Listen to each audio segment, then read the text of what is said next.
Manufacturing PMI came out today, stronger than forecast. What do you make of the numbers? Yes, and they were quite nicely stronger. I think they came in at 51.7 versus consensus of 50.8, so that's quite a decent beat, and it confirms again that I think China is going through a recovery phase.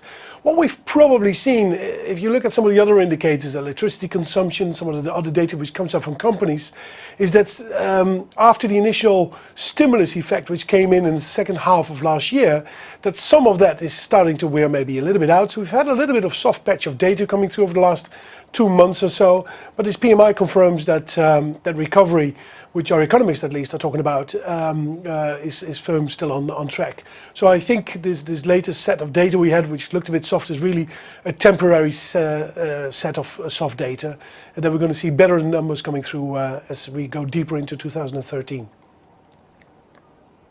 Are there any policy implications? And what is your equity strategy in China?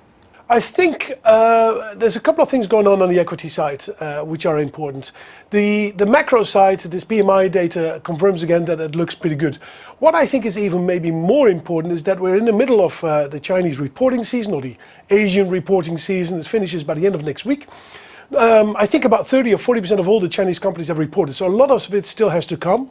But so far, a lot of companies are pretty much in line with expectations. And this is the first quarter whereby the expectations of the analysts across the street are meeting the economic realities or the earnings realities of the companies. And I think this is important. We've had this expectation reset over the last 6 to 9 months. Numbers had to be revised downwards. That's not really happening anymore. And I think that sets us up for a Q2 whereby China is going to look increasingly attractive. Valuations have come off, earnings are not being revised downwards anymore, they've actually remained stable, and we might actually, if these P&I numbers inch a little bit higher again, we might see maybe late Q2 earnings upgrades again, and I think that would allow the market to perform better as we go deeper into Q2. How do you advise clients' position ahead of the possible earnings upgrades that you mentioned, defensive or cyclicals? We've been somewhat defensive since mid-January, actually, in our own strategy and also a kind of portfolio which we're running.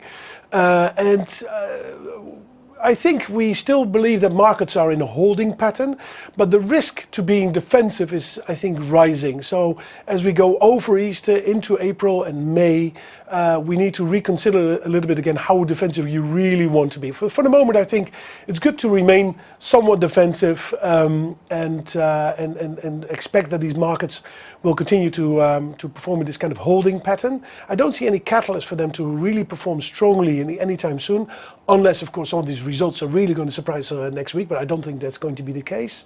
I think deeper into Q2, it's really time to think about that position again.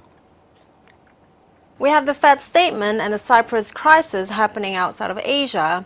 How do you position for such event risks? Now, I mean, some of the catalysts, of course, inside Asia, the most important thing, I think, is simply earnings revisions. If they're going to be revised upwards, that would be quite key. But I don't, as I said, that's not going to happen anytime soon. But then we have, of course, some of the issues outside of Asia, beyond our control, or beyond the region's control. The Fed has basically said that it will continue its asset purchasing program, and our economists in the US are saying that this will probably continue well into next year.